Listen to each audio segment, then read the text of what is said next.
The world unknown, and the resonant note and soaring, names that now felt as a despairing echo within my empty mind. Night was beginning to fall, and now I was without any real company. My heart ached, and guilt caressed me as if it were a longtime partner. I can't even begin to fathom what's going on, what they might be going through. I sat upon the cot as the sun began to set. Its last rays poured in through a slight slit opening. Darkness was spilling into the enclosed space, sinking me deeper into my newfound despair. "What have you done, Sergei?" I muttered to myself. Raising my head, I inhaled deeply, fighting a tear from escaping my sunken eyes. I hadn't been able to sleep since they left. "There's so much I want to tell you guys," once again muttering words only the desert could hear. "You did the right thing," a familiar voice called out from the other end of the tent, hidden in the shadows. I held off the gaze, knowing what it was about to bring. "Can I have this moment to myself?" I said. "If only. But you know there are things that have to be done." Those words from that familiar voice cut like the sharpest of knives, knowing the weight they carried only added to my melancholy. "Damn it, I know! But give a guy a break. I just sent out my child and only son with my best friend in the world, where even the heavens only know a small half of what awaits them. So with all respect, let a guy feel his emotions before he inevitably gets thrown into a shit show, for fuck's sakes. I may never see them again, and I just have to keep going about things as normal." I shouted. My blood was starting to boil, and I was becoming overwhelmed with inflamed feelings, the likes of which I'd never experienced. The sound of the soft winds swiftly cut through air, whistlings that chopped about outside, carrying foreboding feelings. As I turned my attention to the shadow, I was met with those violet eyes that glow like lustrous amethysts, braids of the softest silk draped over ebony skin that shimmered like the creamiest of cocoa. Her royal robe she adorned herself with carried regal definition, with golden clasped jewelry that decorated her arms. Her pull was radiant and alluring. As she walked towards me, I couldn't help but feel a sense of longing for her. "You know we can't do this without you, Sergei. You are the driving force that has put these children on the path of righteousness. It is through them that the world becomes light once again, for they are the ones of prophecy. It is through your guidance and strength that they will succeed, but it can't be done by them only, as many pieces must be in play. The world needs them. It needs you, Sergei." Like that of an old guitar, she strummed my heart with her words, leaving my spirit in a state of mourning, a longing for justice in this cruel world. "Haspa." She approached and placed her finger upon my lips to shush me. "I need you, Sergei." It was within those words my chest seemed to shatter into a million pieces. My instinct led me to wrap my arms around her, but as I did, she dispersed into the thin air, and I fell to my knees. There towards the ground I stared, realizing the pain that sat upon its throne of agony. "I will do whatever it takes to save you. My feelings for you as true as they were the day you came to me. I hope you know that," I said, still staring towards the ground. Her voice once again came to me. It sounded as though she now manifested upon the cot. "It would be unjust if the feelings I shared for you were not true. For it is within your heart that I feel a connection. It's your perseverance through such travesties that my soul senses the warrior who can guide my heart with sharpened blades and tender hands. I wait for you, for I know it is you that will guide me from corruption." Her voice carried the tones of tragedy, the likes of which I seek to rescue. For I know that aching hearts yields the strongest of hope. As I continue to sit there in utter anguish, a solace touch graced my shoulder, and its warmth knew no bounds. As it eased a worried mind and troubled heart, making light of my mental discord. "Worry not, my brave warrior. Your righteousness will pierce this ferocious beast, so that I may be free from its reins once more." I looked up from my torment to find my light staring down at me. "It is through your endeavor that I will be freed from this curse, and we may allow our spirits to become one." Her voice, melodious, carried the rhythm of affection into my weathered core, where love await tethered by a string of hope. "What's the next step in our mission? How do I get closer to freeing you?" I asked. "There is a group that stands in our way to salvation. The Black Lotus will do whatever it takes to ensure that the children of light will not succeed. In their duties of purification, they seek to maintain darkness control of the land with the use of yang energy. You must infiltrate their plans to ensure that with no harm is brought to the children of destiny. With your abilities, there is no doubt of my freedom. She was right. I have to do whatever I can to ensure nothing harms my children, for they are all I have left." With an ambitious energy rising to my feet, I turned to face Haspa. "Know that it won't be long before our embrace. There will be no holding back as I protect the ones I love from destruction. You have my word." She smiled at me with a love so pure and true that it eased any frame of doubt in the pictures of my mind. "It is within the love I hold for you and my children that I will carry on and ensure the success of this mission. The world will once again become a place of sanctuary where love and prosperity succeed." Her smile became even brighter and her eyes were sincere. Her soft, manifested hands caressed my cheek, nearly passing right through me. I don't have much time left before my energy disappears for a while. I must reserve all that I can to let me share with you what I know of the Black Lotus and their current whereabouts. Her hand reached for the back of my head as she guided me towards her.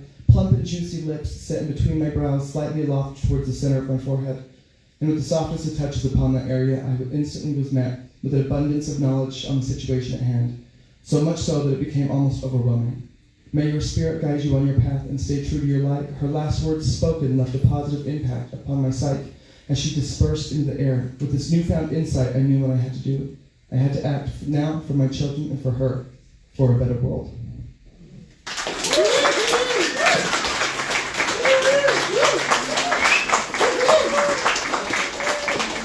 Give it up one more time for Brady.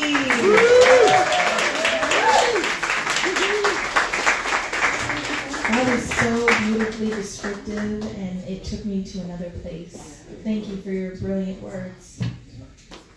All right. How y'all feeling? Y'all good? You guys got your wine, your adaptogen mocktails, and all the things in between? You got your snacks? Everybody's all set? Cool. We're going to keep this thing going. Up next, we have Carolyn. Y'all give it up for Carolyn.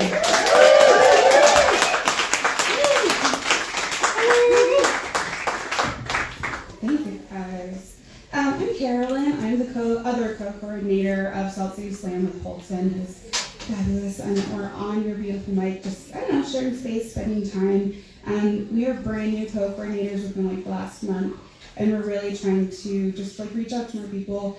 Slam is inherently BIPOC, comes from BIPOC people, and so it'd be really nice if we have more space, or if we can provide more space for y'all to come visit us in our mic. So we just wanted to be with you, anybody can be with us, share some shit on the mic, and just, do good things. So, the poem I have is the only poem I've read publicly for years. But every time I look at it, or every time I read it, I'm like, damn, you'd be right. Healing is worth it. Damn, okay.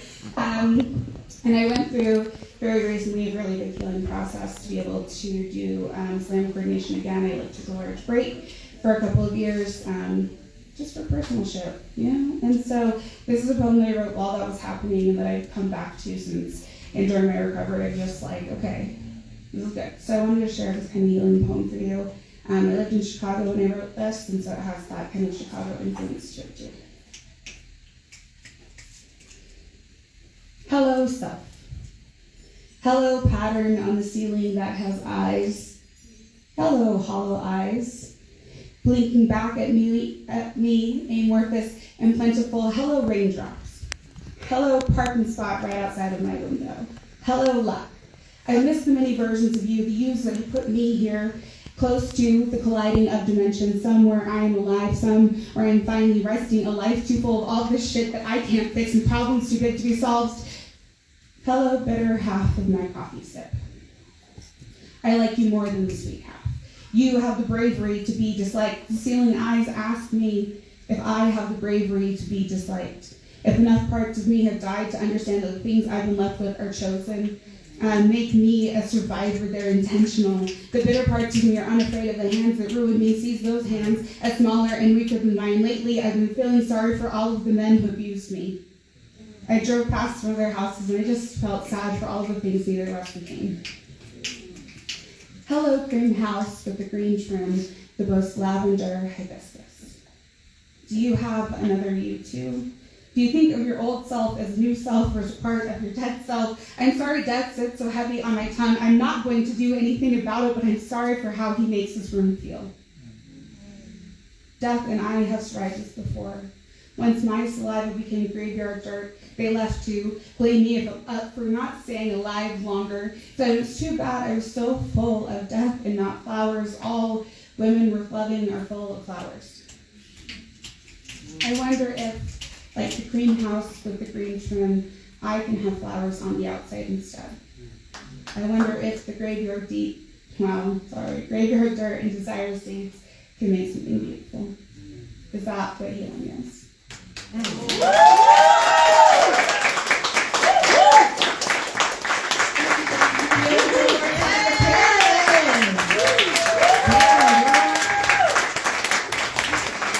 just met today, but I feel like I've known you forever through that piece. Wow.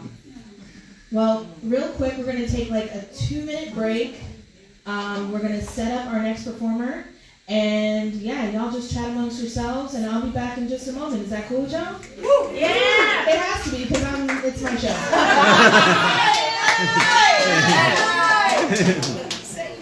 Say that. So I got his tracks. You got it? Yeah. Alright. Is it ready? Yeah. I got it loaded up in the whatchamacallit, so. Can you play other music in the meantime? Yeah, let me. You don't have to. It's like I actually need to. For some reason this thing is muted. I need to unmute this shit. Yeah, let me do some. No. Don't worry about it. I'm just gonna get him up here. Okay. I'm just gonna take I'm gonna let the 2 minutes flow. Okay, do that, please, if you don't mind. All right. We'll figure this out better for next time. Yeah.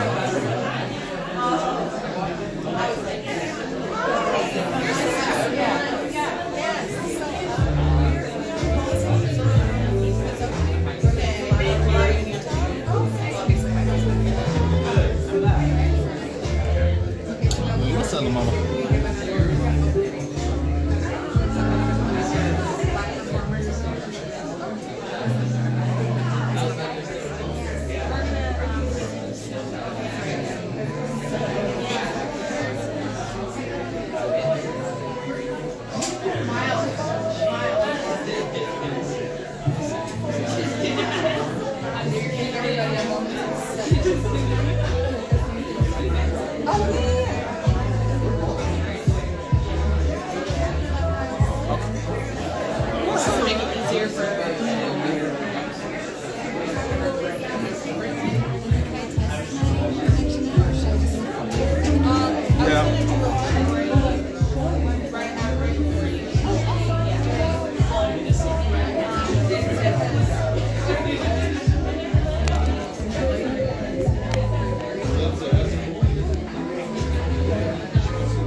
Bring your books.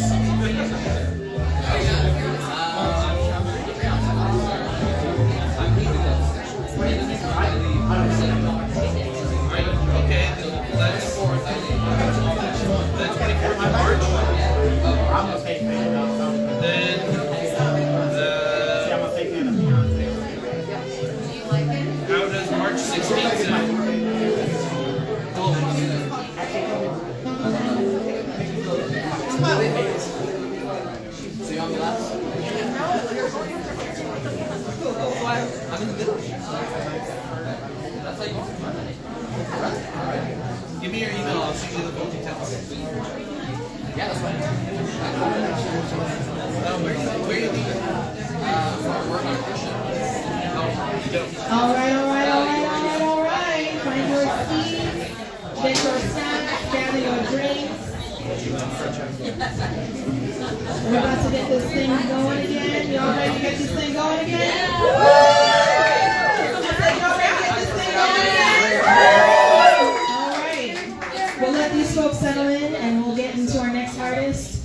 They're going to be performing a song for us. Yeah, we like music.